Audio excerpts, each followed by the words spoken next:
어떤 분이 사업을 하면서 사업이 잘 되기 시작해서 중국으로 사업을 확장시켰습니다. 그분에게는 아주 일 잘하는 직원이 있었고 아주 믿고 아끼는 동생처럼 아껴준 그런 직원이었습니다. 그런데 이 직원이 자궁암 진단을 받았습니다. 퇴사를 해야 될 수밖에 없었습니다. 너무나 깜짝 놀란 이 사장님이 치료비를 다 건네고 또 성대하게 환송도 치러주면서 퇴사를 시켰습니다. 그런데 그 직원은 다음 날 아침 다른 회사로 출근했습니다. 회사의 모든 전략과 디자인 이런 것들을 가지고 근처에 있는 경쟁사로 들어가게 된 것이었습니다. 이 사장님은 쇼크를 받았습니다. 배신감이 이루 말할 수 없었습니다.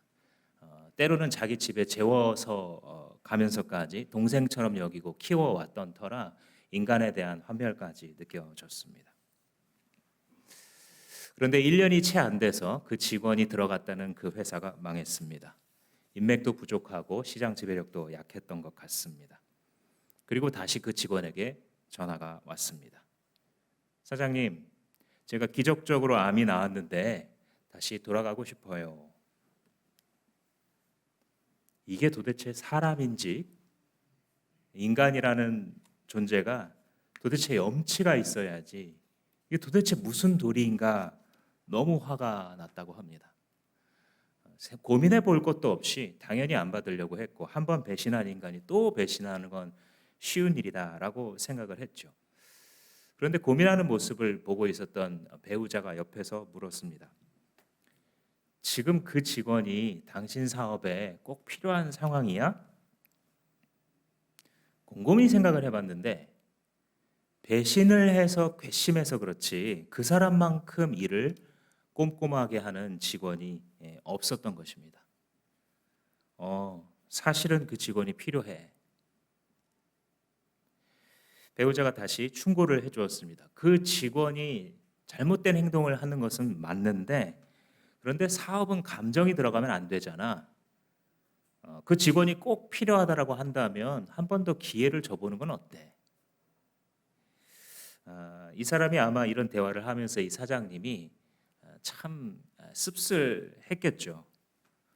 꼭 이렇게까지 해가지고 사업을 해야 되나? 여기 중국까지 와가지고 더럽고 치사하게 이런 모습 보면서까지 그걸 또 참아가면서까지 이거 계속 해야 되나? 고민이 됐겠죠. 그런데 이분이 결국은 그 충고를 따랐습니다. 그래서 대화를 했습니다. 내가 사실 네가 무슨 짓을 했는지 다 알고 있다. 그러니 너가 만약 정말 돌아오려면 직원들에게 정식으로 사과해라. 그렇지 않으면 직원들이 너에게 존경을 주지 않을 것이다. 그래서 다시는 그러지 않겠다라고 하는 맹세 서약을 받은 다음에 재입사를 시켜줬다. 그래서 이분이 이제 성공한 CEO로서 자기가 어떻게 이런 굴곡들을 헤쳐나왔는지 자신의 저서에 쓴 내용 중 일부입니다. 근데 이게 꼭 사업하는 분들만은 아니겠죠. 여러분들도 살아가면서 그런 생각 하신 적 있습니까? 꼭 이렇게까지 해서 살아야 되나? 직장을 다니고 있는데 이런 것까지 내가 해야 되나 싶은 순간, 이렇게까지 내가 여기서 살아남아 가지고 먹고 살아야 되는가, 참 더럽고 치사한 생각이 많이 드는 순간들. 사업하는 분들은 몇 배 더하죠.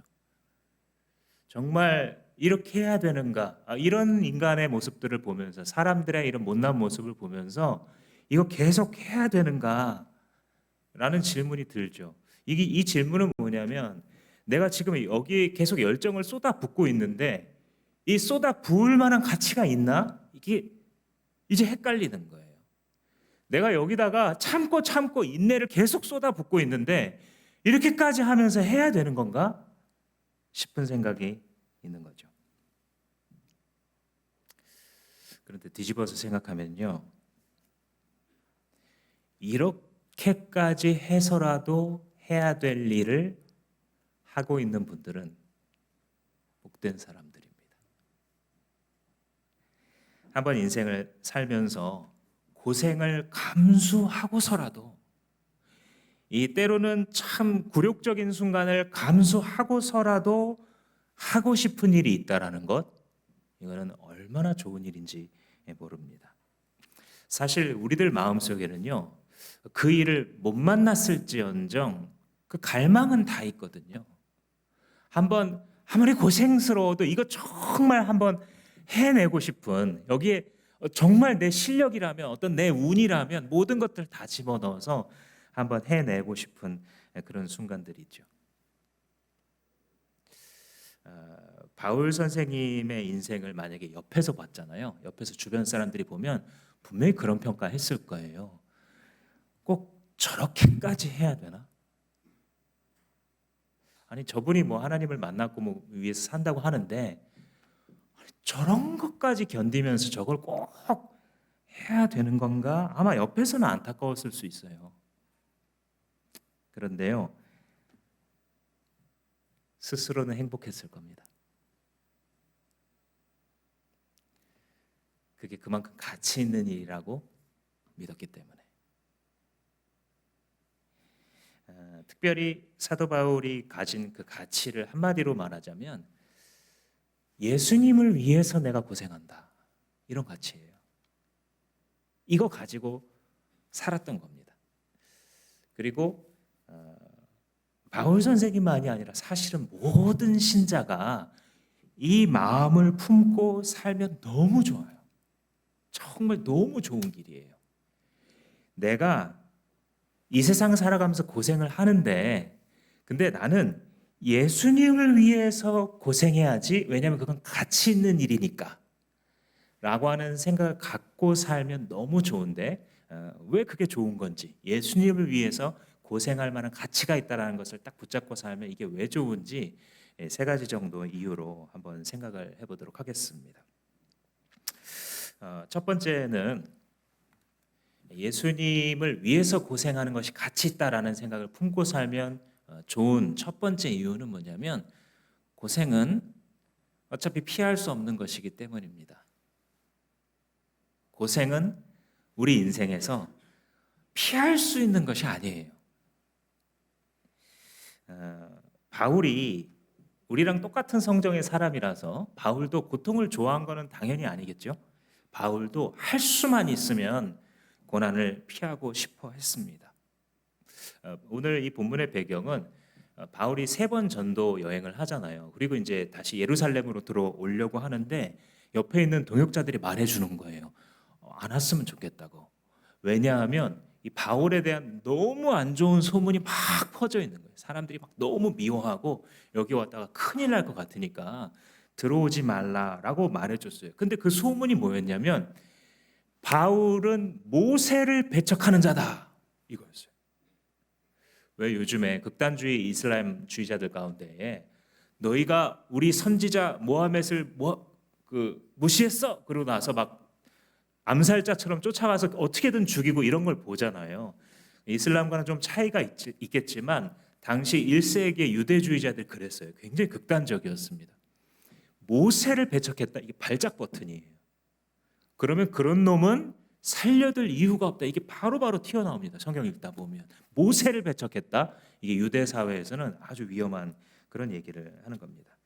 그래서 근데 바울이 이걸 고집하고 또 들어와요. 그런데도 동역자들이 말리는데 굳이 들어갑니다. 근데 이제 예루살렘에 들어오니까 예루살렘에 있는 동역자들이 이제 마음이 다른 거예요. 이러다 큰일 나는데 싶어가지고 예수님의 동생 야고보가 충고를 해줍니다. 바울 선생, 사람들이 지금 당신을 모세를 배척하는 사람이라고 지금 오해하고 있으니 그 사람들이 납득할 만한 이벤트를 하나 합시다 하고 제안을 해요. 무슨 이벤트냐면, 이 바울이 모세의 율법 중에서 정결 예식을 잘 지키는 사람이다라는 걸 보여줄 수 있는 이 계획을 하나 하게 됩니다. 사실은 묘수죠. 바울이 이 율법을 믿는 것은 아니에요. 율법이 그리스도 안에 성취되었으니까. 그러나 자기도 유대인이기 때문에 율법을 행하는 것 자체에 대한 거리낌은 없는 사람이에요. 그죠? 그래서 뭐를 하냐면, 나실인이 하나님 앞에 바쳐진다라고 하는 뜻을 갖고 있는 사람이잖아요. 구약 성경에 보면 그래서 삼손처럼 머리도 안 자르고 길게 기르고 이런 이유가 뭐냐면 나는 하나님 앞에 바쳐진 특별한 존재다 이걸 이제 나타내는 거예요. 그런데 나신인으로 처음에 되려면 3일 내지 7일 내지 7일까지 그 어떤 금욕을 좀 하고 금식도 좀 하고 하나님 앞에 기도하고 이렇게 정결하게 자기를 지내는 기간을 하게 됩니다. 그래서 그 중에 7일 동안 주님 앞에서 나시린 사역을 하려고 하는 4명의 형제가 있다. 그러니까 당시 예루살렘 교회에 유대인 출신으로서 그런 기독교인들이 있었던 거죠. 그러니 이 4명을 네가 데리고 가서 같이 그 정결 계식을 행하고 7일 동안 지내면서 들어가야 되는 체류비나 이런 비용이 있을 텐데 네가 그걸 지불해라. 이렇게 충고를 해준 거예요. 굉장히 지혜로운 충고고 사람으로서는 묘책이다라고 볼 수 있습니다. 이 7일 동안을 지나가면서 무슨 생각했을까요? 바울 선생님이 이제 하루하루 지나가면서 돈도 지불하고 같이 기도도 하고 금식도 하고 그러면서 마음속에 바라는 거 아마 딱 한 가지였을 겁니다. 이렇게 해서 내 동족들의 오해가 풀렸으면 내가 율법을 무시하고 싶거나 위대한 선지자 모세를 배척하는 거 절대 아닌데 이게 해명할 길이 없잖아요. 그렇게 믿어버리니까 상대방이. 그래서 내 동족의 오해가 풀리게 해주소서 기도했겠습니까? 안 했겠습니까? 기도할 수밖에 없어요. 그런데 오늘 본문 27절에 보면 그 일주일이 거의 끝나가고 있을 무렵에 사건이 터져요. 거기까지 잘 갔어요. 거의 완성이 되었습니다. 근데 여기서 터지는 거예요. 그날도 이 바울 선생님이 성전에 있었거든요. 근데 이 바울의 멱살을 붙잡고 거의 체포하다시피 소나귀에 쥐고서 이 사람이 지금 모세를 부인하고 성전을 모독했다라는 말을 퍼뜨린 사람들이 있었는데 이 사람들이 누구였냐면 오늘 성경에 보면 아시아에서 온 유대인이다 이렇게 돼 있어요.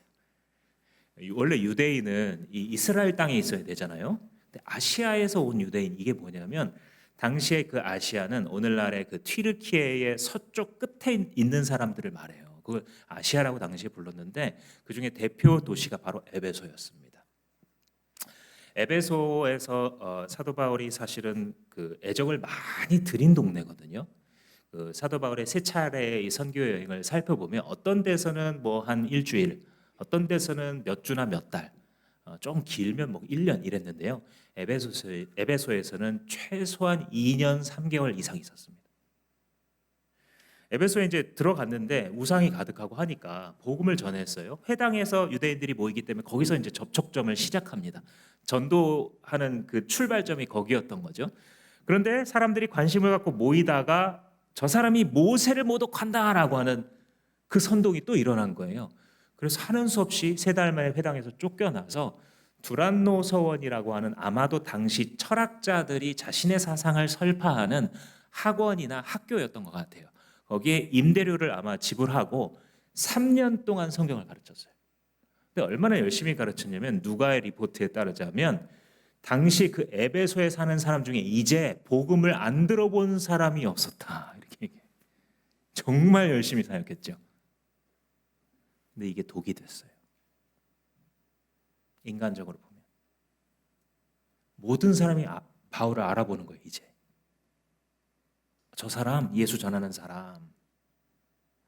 그리고 이제 어쨌든 바울은 또 이제 에베소에서 또 죽을 뻔합니다. 그렇게 2년 3개월 있다가 그래서 탈출해가지고 지금 이제 예루살렘으로 와 있는데 이 사람들이 예루살렘까지 온 거예요. 성경이 거기 자세하게 안 말하고 있어서 왜 왔는지 모르겠어요. 아시아에 있는 이 유대인들이 정확하게는. 근데 뭐 물론 그냥 이론적으로 생각하면 우연히 왔을 수도 있겠죠. 이 사람들이 예루살렘 한번 여행해야겠다 하고 이제 뭐 굉장히 먼 길입니다. 오늘 끝나고 구글 맵으로 한번 찾아보시면 튀르키예 끝에서부터 예루살렘 어느 정도 거리인지 한번 보세요. 그런데 우연히 그 먼 길을 왔다기보다는 훨씬 더 확률이 높은 건 뭐냐면 따라온 거죠. 스토커도 무섭잖아요. 어떤 위해를 안 가라 하려고 해도 나를 계속 따라오는 사람 무섭잖아요. 근데 이 사람들은 타겟팅해서 온 거라고 볼 수 있어요. 저놈이 분명히 유대인인데 저렇게 여행을 다닌다는 거 보니까 아마 본토로 돌아갈 거야. 따라와서 사도 바울을 붙잡고 선동을 한 겁니다. 모세를 배척했다. 발작 버튼 딱 누르는 거예요. 그러니 이 얘기를 듣고 나서 사람들이 당연히 모세를 배척했다, 성전을 더럽혔다, 다 사실이 아니에요. 그런데 군중 심리가 한 번 이렇게 올라오면 사람들은 앞뒤 이성을 가리지 않잖아요. 오늘날 가장 좀 가까운 게 아마 정치에 관해서 선동되는 걸 거예요. 저 사람 자유민주주의를 반대하는 사람이야. 저 사람 친일파야. 저 사람 친중이야. 그러면 한 번 이게 뒤집어 씌워지면 그 다음에 아무리 해명을 해도 벗어날 수 있어요, 없어요? 대한민국 정치 지형에서 일단의 사람들이 한 번 일어나서 저 사람을 나쁘게 보기 시작하면 다 그 시각으로 보죠. 정치판에서 가장 극명하게 보여지고, 그러나 정치만이 아니고 사실 인간 세상에서 늘 일어나는 일이에요. 그래서 이 사도 바울을 얼마나 미워했냐면 32절에 보면 바울을 계속 때리고 있는데 로마 군인이 와서 말려요. 로마 군인이 안 말렸으면 여기서 죽었을 거예요, 바울 선생님이. 그리고 35절에 보면 이게 너무 맹렬하게 그 다구리로 패니까 로마 군병들이 이 사도 바울을 어깨에 매요. 손 닿지 말라고. 어깨에 매고 죽을까 봐 매고 가는 거예요. 바울이 이러고 싶었을까요? 바울도 피하고 싶었겠죠. 아무리 주님을 위해서 한다고 해도, 그죠? 가능한 한 이런 사태는 피하고 싶어 했고요. 그리고 그와 동역하는 지체들도 이걸 너무너무 우려했어요. 그러니까 예루살렘 가지 마시라고.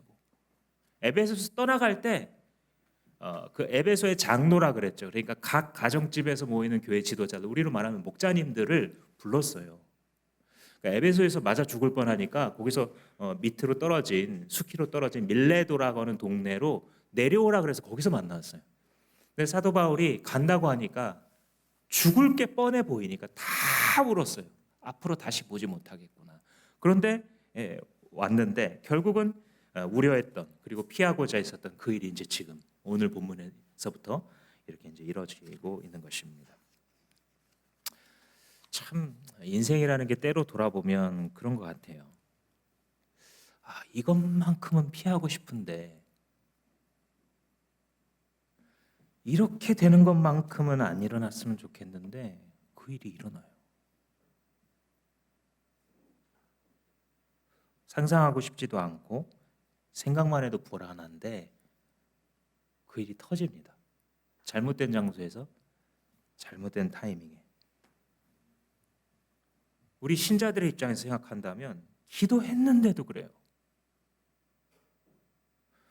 내가 성령의 인도하심을 받으려고 그래도 꽤 애쓰고 노력했는데도 그 일이 일어나면요, 그런 생각 딱 듭니다.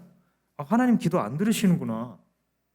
기도해봤자 소용없네. 이게 나한테 이렇게 중요하고 이게 나한테 이렇게 피하고 싶었었던 것인데 기도 안 들으시는구나, 하나님.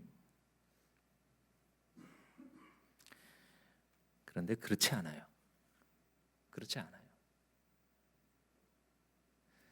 그게 정확한 인도하심이에요. 다만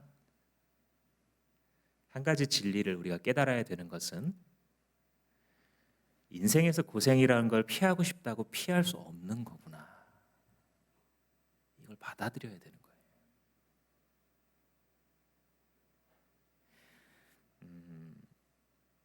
솔직히 고생 피하고 싶죠. 어떤 신자도. 근데 똑같이 솔직한 사실 중에 하나는 뭐냐면 그 고통을, 그 고생을 내가 피할 수 없는 것이 인생이구나. 저희 집에서는 그 음식물 쓰레기를 아주 오래된 그 음식물 냉동고 같은 게 있거든요. 조그만 거. 거기다 이제 이렇게 며칠 모았다가 꽉 차면 한꺼번에 꺼내서 이제 갖다가 아래다가 이제 버리죠. 그런데 이게 고장나 있었던 거예요. 코드가 빠졌는지 어떻게. 그래서 전혀 얼지 않은 상태로 며칠 동안 이제 푹푹 썩고 있는지 몰랐던 거죠. 뚜껑을 열기까지. 열고 이제 냄새가 엄청나게 나니까 갖다 버렸습니다. 그래서 이제 끝난 줄 알았어요. 상황이 종료. 아이고 냄새가 많이 났구나. 근데 냄새가 안 빠지는 거예요. 그래서 환기를 좀 해야 되는구나 하고 양쪽의 문을 다 활짝 열고 꽤 환기를 했는데도 그 냄새가 그대로 있는 거예요. 아니 이럴 수가 있나? 환기를 했는데 왜 다시 나지? 싶어가지고 물류지를 막 한 움큼 꺼내가지고 아마도 이 음식물 쓰레기를 가져가면서 그 국물을 바닥에 흘렸던 것 같아요. 그러니까 그걸 지우려고 이제 밀면서 다녔습니다. 한 움큼을 쓰고 한참 동안 뻘뻘거리면서 이제 닦았어요. 닦고 이제 쓰레기통에 버리고 일어서는데 또 그 냄새가 나는 거예요. 분명히 저기서 난다는데 여기서 나는 거 보니까 이 동선에 흘려진 게 맞아요. 그래서 다시 걸레를 갖고 왔습니다. 걸레를 가지고 이번엔 또 막막 물을 묻혀서 닦았어요. 그 일어서는데 또 똑같이 냄새가 나는 거예요. 물만 마르면. 그래서 제가 알코올을 가져왔습니다. 에탄올을 뿌린 다음에 이게 조금 소독이라도 더 되라고 뭐 잘 모르죠 제가. 막 했어요. 역시 알코올이 좀 세구나 싶었는데 알코올이 날아가고 나니까 또 그 냄새가 나요. 제가 이 냄새를 어디서 맡아봤는데 근데 생각이 났어요. 이 냄새를 어디서 맡아봤냐면요. 아이들 똥기저귀 갈 때 맡아본 그 냄새. 하고 고개를 피할 수밖에 없는 그 휘발성 강한 냄새 아시죠? 우리 어린 아기들 키우시는 우리 부모님들 존경합니다. 응원합니다. 그 생각이 딱 났어요. 와 이게 안 없어지는구나. 그래서 오늘도 이제 예배가 끝나면 저는 집에 가서 할 일이 있습니다. 죄의 존재라는 것이요. 우리의 모든 삶을 오염시킬 때에 그리고 이 세상을 다 오염시킬 때 그냥 단순하게 어떤 사람의 양심만 망가뜨리는 게 아니에요. 우리가 살아가는 삶의 모든 면을 죽음의 도구로 다 오염시키는 거예요. 지금 우리가 살아가고 있는 세상은 그런 곳이에요. 그러니 예수께서 오셔서 하나님 나라를 천국을 완성하시기 전까지는 이 세상에서 목숨이 붙어 있는 한 고생을 피할 수가 없는 것이죠. 로마서에 이르기를 모든 사람이 죄를 범하였음에 하나님의 영광에 이르지 못하더니라고 얘기하고 있어요. 하나님의 영광이라고 하는 것은 모든 거룩함과 선함과 깨끗함과 좋은 것들이에요. 그런데 지금 하나님을 반역한 우리들끼리 아무리 노력해도 그 냄새나는 죄의 기운을 절대 지워버릴 수가 없더라 그 말이에요. 그러니까 뒤집으면 신자건 비신자건 이 세상에 살아가고 있는 한은 고생을 피할 수 있다 없다? 없다라는 것입니다. 그래서 우리가 인생에서 고생을 피하려고만 하잖아요. 그러면 중요한 일 아무것도 못합니다. 구더기가 생기는 걸 두려워하면 장을 못 담궈요. 물에 빠지는 걸 두려워하면 수영을 못 배웁니다. 불에 화상을 입는 것이 두려우면 불 속에 있는 사람을 구해낼 수가 없는 것이에요. 그래서 예수님은 말씀하시기를 고생을 피하라 하지 않으시고 고생을 이겨라 라고 가르치셨어요. 군병들에게 잡혀가시기 전날 밤에 제자들과 함께 식사를 하시면서 하신 말씀 중에 이렇게 말씀하셨어요. 너희가 세상에서 환난을 당하나